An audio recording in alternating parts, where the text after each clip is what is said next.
Cheers, sir. I wasn't sure what we're doing tonight. It sounds a little bit Alan Partridge, I'll be honest with you. The wheel, though. Where's the wheel? Apparently there's a massive austerity wheel. 7 o'clock. 7 o'clock, I've been told to yell that out. It's good to be back in Manchester. It's good to milk my tenuous local roots as best I can. I'm from Stockport, obviously. But the thing is, I'm glad to see people here, because what we're going to do on this demo on the 21st of June is we're all going to come out and we're going to listen to Russell Brand, which is pretty good. But what we're going to do is we're going to come out, whether we're private or public sector workers, unemployed, young, old, whatever background, and we're going to come out with a message of defiance.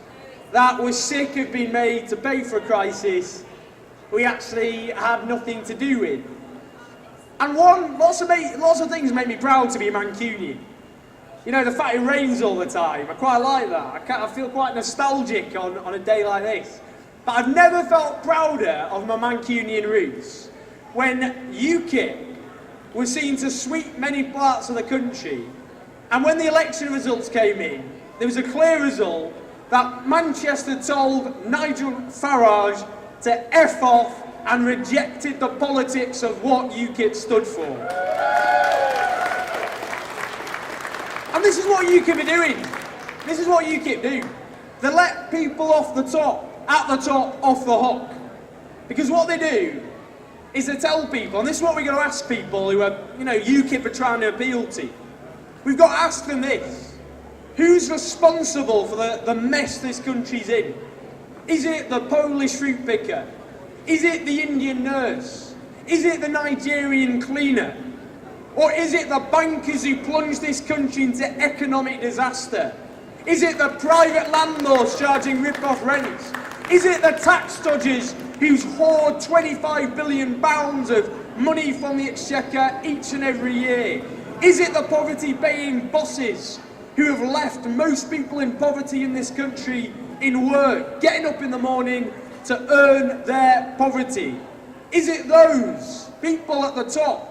The people with wealth and power? Or is it our neighbours down the streets? And that's what we're about. We're about telling people who to be angry with. Not to be angry with each other. Not to say if you're a low-paid worker who's struggling to make ends meet, your wage bracket going down because your boss isn't paying you properly. Not to turn your anger on unemployed people, but to say it's your boss not paying you proper wages who's to blame. To say that if you're a private sector worker, maybe you work in a shop, maybe you work in a call centre, that if you don't have a pension, that you should be angry with your boss. You shouldn't be turning on the nurse next door because she's still got a pension. That if you can't get a secure job, that if you can't get an affordable house, you should blame the politicians for taking out the secure, skilled jobs we once had, for not building housing, instead of turning on immigrants down the road. And that's what this is all about. It's about offering people hope. Because at the moment out there's so much fear, there's so much anger, but there's one thing missing, and that's hope. And without hope, people just give up. They turn on each other. And that's why we've got to give people hope. And you've got to ask people this. If you're going to start out from scratch, you can start out from scratch and build a society. Would you build a society where in the last 5 years alone, the wealth of the top 1,000 richest people has doubled, whilst 1 million people are dependent on food banks? Would you design a society where most people in poverty are in work? Would you design a society where millions of people have to choose between heating their homes and feeding their kids?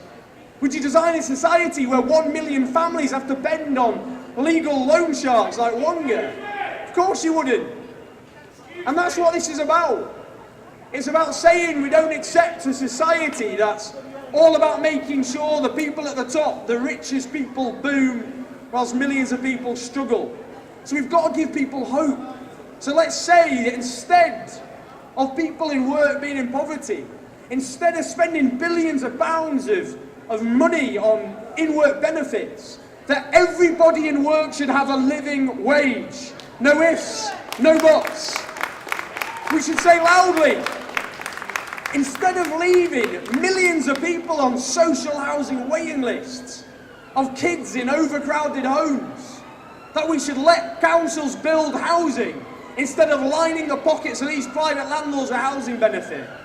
That instead of people not having skilled jobs, we should build hundreds of thousands of renewable energy jobs like they've done in places like Germany. That instead of the banks, we the people bailed out, carrying on business as usual, paying out bonuses, not lending, that they should be under the control of the people of this country who bailed them out. That instead of being held to ransom by rail companies and energy companies who charge rip-off bills which people can't afford, that energy and rail should be run by the British people back in public ownership. That instead of going on about benefit fraud all the time, which is worth £1.2 billion, we should be talking about tax avoidance by rich people at the top. £25 billion because Amazon and Google and the people at the top refuse to pay their taxes. And that's the thing. What the media and what politicians do is they stand up to the poor. They stand up to people with no wealth, and they stand up to people with no power. But we've got to stand up to people who have the wealth and have the power. Those are the people responsible for the mess this country's in. So that's what we've got to do, and we've got to have hope. Because out there's an appetite for the things we're talking about. People actually are fed up. And unless we do that, yeah, sure, people keep turning on each other. If I look about now, I can see actually people are pretty fed up, that they want a message of hope.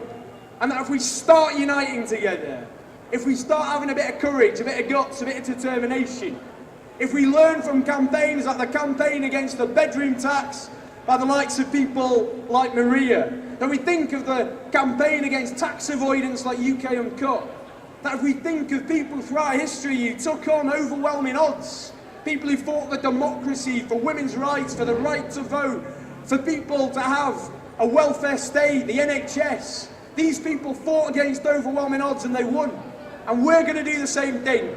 So let's have courage, let's have hope, let's take to the streets, let's make our voice heard, and let's remind people it's the people at the top responsible for the mess this country's in, and stop letting them turn all of us against each other. We must never let them divide us. Never, never, never. Thank you.